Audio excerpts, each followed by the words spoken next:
Les rendez-vous d'Alfred Hitchcock, racontés par Serge Sauvion, et aujourd'hui de James Michael Gilmore. Ça s'appelle « Ce bon vieux George ».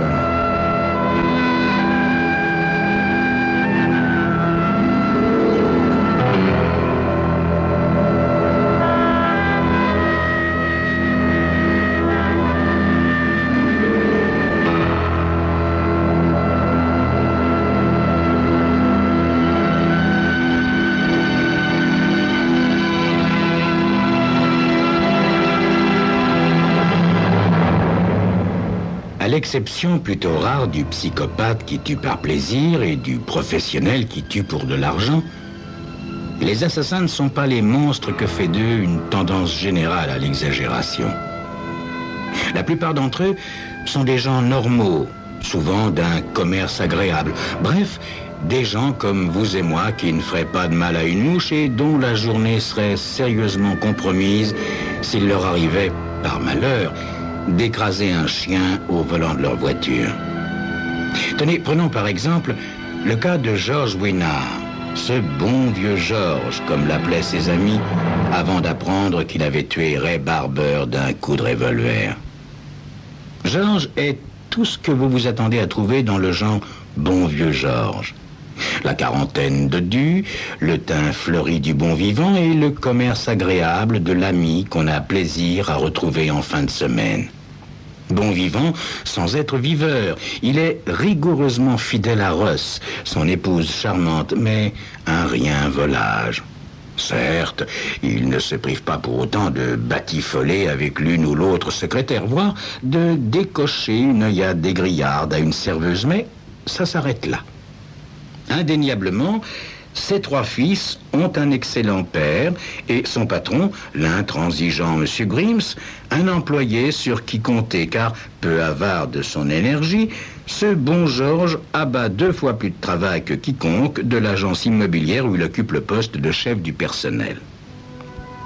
Mais alors est-on en droit de se demander comment se peut-il qu'on l'ait arrêté pour le meurtre de Ray Barber? Cette histoire dramatique n'aurait certainement jamais eu lieu si Walter P. Grims ne l'avait mandé au bureau directorial un délicieux après-midi de mai. Sec comme un coup de trick, M. Grims se carre dans son fauteuil, joint le bout de ses doigts arthritiques et, transperçant Georges de son regard gris-pierre, attaque sans préambule. « Que pensez-vous de Ray Barber ?»« Ray est un bon vendeur ?»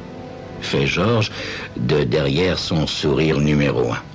Mais certes pas le meilleur. Voilà bien le seul ennui avec vous, Georges. Vous ne voyez pas les travers des autres. D'ailleurs, de tout le mois écoulé, Barber n'a pas réalisé une seule affaire. Ça peut arriver à tout le monde, monsieur Grims. Ça n'est pas tout, fait le patron en secouant la tête. J'ai reçu plusieurs plaintes dirigées contre lui. Des plaintes ? Parfaitement, Georges. Le pire est qu'elles émanent de clientes éventuelles. Pour être cru, il apparaît que Barber a les mains baladeuses. Or, vous savez comme moi que notre agence, qui est une des plus anciennes et respectables du Nord, n'a guère l'habitude de ce genre d'embarras. Georges fait un signe d'acquiescement. J'ai décidé que vous allez le renvoyer immédiatement. Hein? Moi? Murmure Georges, plus horrifié que surpris. N'êtes-vous pas le chef du personnel? Conclut M. Grims. Flanquez-le à la porte. Il s'agit d'un détraqué. Les bureaux ferment à 5 heures. J'exige que d'ici là, il ait fait place nette. Je compte sur vous, Georges. Bien, monsieur, fait Georges avec soumission. Et en ce qui concerne les indemnités de licenciement? Pas un radis. Allez, maintenant. Il faut plusieurs heures à Georges avant qu'il n'ait le courage de convoquer Barber. Barber est un petit homme affligé d'un nombre incroyable de tics. Quiconque persistant à le regarder plus d'une minute a immanquablement les nerfs en plâtre. Un détail en sa faveur, cependant. Une splendide moustache en guidon de vélo, curieusement immobile dans le jeu incontrôlé de ses traits. Ce contraste la mettant davantage encore en valeur. Belle journée, n'est-ce pas? aimait Georges pour rompre la glace, tandis que l'autre s'assied. Insinueriez-vous par là qu'à cette heure, je devrais être en tournée pour la maison? Que je tire au flanc? Lance Barber au milieu d'une salve de tiques. Seigneur, non. Je trouve tout bonnement que la journée est belle. Voulez-vous un cigare? Ray accepte et le dépouille de son emballage en une ébauche de mouvements secs mais peu précis. Il plante le cigare que la moustache immobilise miraculeusement. « Je ne sais pourquoi vous m'avez convoqué », gronde-t-il derrière un nuage de fumée. « Vous allez me reprocher mon manque d'affaires de ces temps derniers, c'est ça? Je vous ai vu avec Grimes en début d'après-midi. Que lui avez-vous raconté sur mon compte? » Mais Ray, sincèrement, je n'ai pas... Allons, Georges, ne me la faites pas. Qu'est-ce que vous mijotiez au juste, hein? Ma mise à pied? Je vous préviens, mon vieux, que si c'est le cas, vous me le paierez durement. Qu'est-ce que vous croyez? Attendez un instant. Inutile de s'emporter ainsi. Je n'y suis pour rien, Ray. Je vous assure que l'idée vient de Grimes. Et quelle est l'idée de Grimes? Demande-t-il en tambourinant le bureau de ses doigts secs. Ray, je crains fort que vous n'ayez vu juste. Je dois vous annoncer que vous êtes renvoyé, murmure Georges en fixant la moustache immobile de son interlocuteur agité. Le visage de Ray Barber perd toute couleur. Ainsi, vous avez monté Grimes contre moi. Je n'ai rien fait de pareil, dit Georges. Dans ce cas, qui d'autre alors, hein? N'êtes-vous pas le chef du personnel? En plus, dans l'œil bienveillant de Grimes. Ray, je me dois de vous dire la vérité. La vérité? Alors que vous en ignorez le sens, quel culot. Voilà des mois que vous racontez à qui veut l'entendre que je suis cinglé. Pourquoi croyez-vous que je ne fais plus de vente? Mais enfin, c'est insensé, Ray. Je n'ai jamais... voyons. Vous ne feriez jamais une telle chose, c'est ça? Vous, ce bon vieux Georges, saint homme 100%. C'est ainsi que vous possédez tout le monde. On a confiance en vous. L'idéal pour poignarder des gens dans le dos. Malheureusement, cher bon vieux Georges, avec moi, ça ne marche pas. Je suis votre dernière victime, celle qui va vous présenter l'addition. Vous méritez qu'on vous écrase comme une punaise que vous êtes, et je le ferai, quand bien même ce soit ma dernière action sur cette terre. Complètement abasourdi par ce flot de menaces, Georges ne peut qu'articuler. Terminé, Barber? Pour l'instant, oui. Dans ces conditions, je vous suggère de débarrasser votre bureau immédiatement, selon les désirs de Monsieur Grimes. Vous aurez de mes nouvelles, je vous le promets. J'aimerais mieux pas. À bientôt, Georges. À très bientôt. Les premières représailles se déclenchent en fin de semaine au Boosters Club, le bar de ce bon vieux Georges.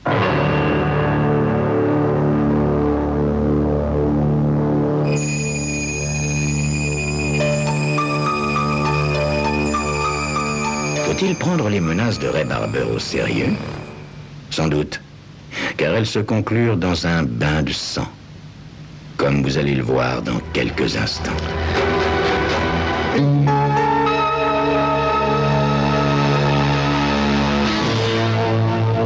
Les représailles de Barber se déclenchent plus tôt que prévu et de manière inattendue. Georges sirote tranquillement un bourbon à l'eau au Boosters Club quand Homer Delaney, un collègue, prend le tabouret à côté du sien. Vous avez été dur avec Ray Barber, Georges. Pourtant, c'est pas votre genre, attaque-t-il d'emblée. Dur, moi? Mais je n'ai aucun grief contre lui. M. Grimes m'a donné l'ordre de le licencier, voilà tout. C'est curieux. Je devrais peut-être pas vous le dire, mais Barber téléphone à tous les collègues de la boîte pour les mettre en garde contre votre esprit dérangé. Il répand le bruit que vous l'avez renvoyé uniquement à cause d'une phobie qui vous fait prendre en grippe tous les types qui portent une moustache. Enfin, c'est ridicule, homme. Mon père en a porté une toute sa vie. Vous vous entendiez bien avec votre papa? Vous savez comment ça va. Réfléchissez, Georges. Votre phobie vient peut-être de là. C'est le quantième, Homer? Fait-il en indiquant son verre. Nous y voilà, mon vieux. Tout le monde débloque, sauf vous, hein? s'exclame Homer en lui donnant une bourrade. Si nous cassions une petite croûte. Non, désolé, mais cette histoire ridicule m'a coupé l'appétit. George regagne son bureau, plus agacé qu'il ne voudrait l'admettre par cette histoire ridicule. Heureusement, le travail qui l'attend l'en distrait, de sorte qu'il ne remarque rien d'inhabituel dans le portrait de famille qui trône en face de lui depuis toujours sur son bureau. Ce n'est qu'en fin de journée que la chose lui apparaît alors qu'il le déplace à la recherche d'un stylo feutre. Il se fige, frappé de stupeur. En effet, une moustache a poussé sous les narines de toute la famille. La fatigue et l'absence de déjeuner lui font perdre son sang-froid. Il appelle sa secrétaire. « Miss Quinn, en voilà assez !» explose-t-il dès qu'elle apparaît. « Je ne comprends pas, monsieur Winard, » dit-elle ahurie. « Qu'est-ce que ça signifie ?» fait-il en montrant la photo. Elle écarquille les yeux en partant d'un fou rire. « Et alors ?» gronde George. Je sais bien que vous avez la phobie de moustaches, mais... Je n'ai pas la phobie des moustaches, hurle-t-il en brisant le cadre sur le bureau, faisant fuir la pauvre Miss Quinn. Un cigare et 2 verres plus tard, il téléphone à Barber. « Allô, Ray ? Et retenez bien ce que je vais vous dire, articule-t-il posément. Si vous racontez encore, fût-ce à une seule personne, que je vous ai renvoyé à cause de vos moustaches ridicules, je vous descendrai. Je vous descends, compris? Tiens, c'est vous, Georges. Mais qui voulez-vous que ce soit? George Winard, mon ancien chef du personnel qui me menace d'assassinat au cas où je répéterais qu'il m'a mis sur le pavé parce qu'il déteste mes moustaches. C'est bien ça? T'as tout compris, Barber. Je suis jaloux de tes moustaches, dit-il en raccrochant. Après un 3e verre, il décide de rentrer à pied pour se calmer. En effet, il reçoit M. Grimes et sa femme, Belle, à dîner et ne veut gâcher en aucun cas cette soirée prometteuse d'avancement. Tout se passe très bien, grâce à son épouse, qui a un sens aigu de la relation publique, en plus d'un irrésistible minois fripon. Et l'austère M. Grimm s'en vient même à raconter une plaisanterie totalement dépourvue de tout humour, quand un coup de sonnette l'interrompt net. « J'y vais », dit George, surpris par cette visite intempestive. On imagine sa surprise à la vue de 2 policiers en uniforme. « Vous êtes bien George Winard ?»« Oui, lui-même. »« Désolé, monsieur, mais le commissaire nous a chargé de vous emmener au poste. »« Mais j'ai des invités, une soirée importante, voyez-vous. Ça peut attendre. »« Mille regrets, monsieur. Le commissaire a précisé sur l'heure. » Enfin, mon patron et sa femme sont chez moi. De quoi aurais-je l'air si je leur fausse compagnie pour aller au poste? C'est insensé. Vous auriez dû y penser avant d'agir comme vous l'avez fait, monsieur. Nous avons le droit de vous emmener de force, s'il le faut. Intrigué par son absence, sa femme le rejoint. « J'ignore ce qui se passe, Russ, » dit George, « mais je dois suivre ces messieurs au poste. Il s'agit sans doute d'un malentendu. Je t'en prie, invente n'importe quoi pour Grimes. Je ne serai pas long. » Au poste, le capitaine Watowski, qui porte une splendide moustache, l'invite à s'asseoir, allume une cigarette et le fixe quelques instants dans une immobilité lourde de sous-entendus. « Qu'est-ce que ça signifie, capitaine ?» fait George, que les policiers ont toujours mis mal à l'aise. L'autre, d'un geste, l'intime de se taire et enclenche un magnétophone. Tout d'abord, George ne reconnaît pas sa voix, puis comprend subitement que Watowski repasse la conversation qu'il a eue avec Barber en fin d'après-midi. « Alors, monsieur Winard ?» fait-il en écrasant sa cigarette. « Oui, bien sûr, c'est ma voix. Mais vous comprendrez, capitaine, que j'étais en colère et que mes paroles dépassaient ma pensée. » « Quel sens précis attachez-vous à vos paroles, monsieur Winard? » Je voulais dire que je le tuerais, que je l'aurais tué si... Non mais laissez-moi vous raconter, capitaine, fait George en arborant difficilement son plus beau sourire. Content de voir que le problème vous amuse, monsieur Winard. Toutefois, permettez-moi de vous donner un bon conseil. À votre place, je ne prendrai pas l'habitude de proférer de telles menaces. Ça pourrait vous causer de graves ennuis. Mais une fois n'est pas coutume, capitaine, assure mollement Georges. L'officier ne relève pas le propos. Je suis heureux pour vous que je doive me borner à un avertissement, attendu que M. Barber a usé d'un procédé illégal en enregistrant cette conversation à votre insu. Mais je ne pourrais tolérer la moindre récidive, M. Winard. Trop de fous se promènent dans cette ville sous des allures de bons citoyens. Mais enfin, capitaine, je ne suis pas fou, c'est lui Qui quoi, M. Winard? Bon, d'accord, capitaine, dit Georges en pensant à ses invités. Je me le tiens pour dit. Je peux disposer. Le capitaine hoche la tête. Georges se lève aussitôt. Ah, j'oubliais, monsieur Winard, une question subsidiaire. Comment trouvez-vous ma moustache? Hein? Votre moustache? Mais elle est superbe, capitaine. Heureux qu'elle vous plaise. Une colère noire s'empare de Georges une fois dehors. La moustache de Vatovski lui fait l'effet d'une cape rouge agitée devant un taureau. Tête baissée, il charge dans la nuit en quête d'un bar. Il lui faut à tout prix se calmer les nerfs, regonfler son orgueil, réfléchir. Par malheur, les deux doubles bourbons qui lampent ont sur lui l'effet contraire. Tout ce qu'il distingue à travers une rage aveugle, c'est une moustache aux pointes effilées. La moustache de Barber. Barber. Rasé. Rasoir. Il part d'un rire intérieur. Comment n'y avoir pas songé plus tôt? Il quitte le bar pour se mettre à la recherche d'un drugstore. 20 minutes plus tard, il frappe à la porte de Barber, la main gauche refermée sur le manche d'un rasoir à l'ancienne, dont la lame étincelle flambant neuve. Je sais que vous êtes là, Barber. Ouvrez, j'ai un cadeau. La porte s'ouvre sur Barber, plus moustachu que jamais. Ah, vous voilà, fait-il sur un ton plaisant. Je vous attendais. Vous voyez ceci? S'exclame Georges en entrant. Devinez quel usage je vais en faire, hein? Votre moustache a vécu, Barber. Et vous voyez ce que j'ai là, Georges? Gronde Barber en sortant un Smith & Wesson de sa poche. Et savez-vous pour quel usage? Je vais vous détruire, Georges. Mais entrez, je vous en prie. Vous êtes devenu fou! Crie Georges en entrant sous la menace. C'est vous qui l'êtes, mon vieux, à vouloir me raser à 10 heures du soir. Asseyez-vous, et plus un geste. Il décroche le combiné du téléphone et le cale sous son menton en formant le numéro du commissariat. Capitaine Vatovski, s'il vous plaît. Capitaine, ici Ray Barber. Je crains fort que votre semonce n'ait guère servi. Winard est chez moi et me menace d'un rasoir. Hein? Non, j'ai un revolver braqué sur lui. Mais venez vite. Vous êtes vraiment cinglé, Ray, fait Georges mal à l'aise. Votre histoire ne tiendra pas une seconde. Savez-vous que je pourrais vous abattre séance tenante? Mais ce n'est pas vous abattre que je vais faire, c'est vous détruire. Blanc comme un linge, Georges se met à trembler. Vous ne pouvez pas m'assassiner. J'ai une femme, des enfants.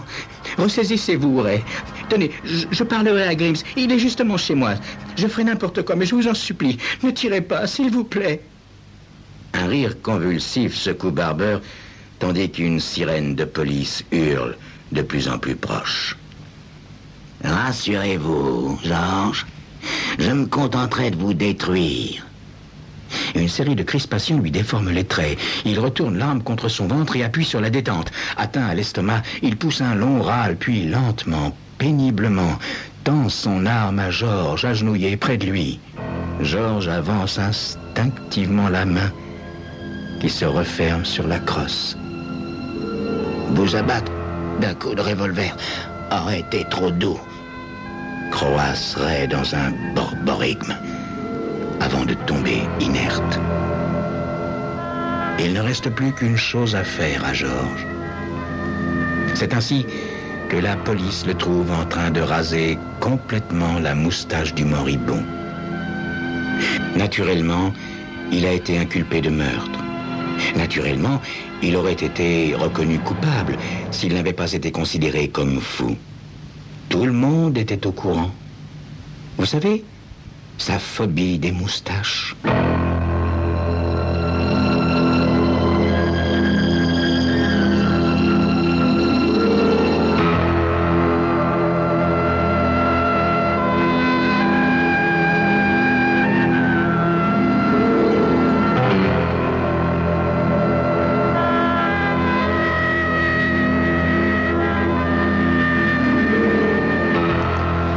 Voilà, c'était Crime Story, les rendez-vous d'Alfred Hitchcock racontés par Serge Sauvion et aujourd'hui ce bon vieux George de James Michael Gilmore. Chaque mois, vous pouvez découvrir de nouvelles histoires à suspense et elles sont dans la revue Hitchcock Magazine.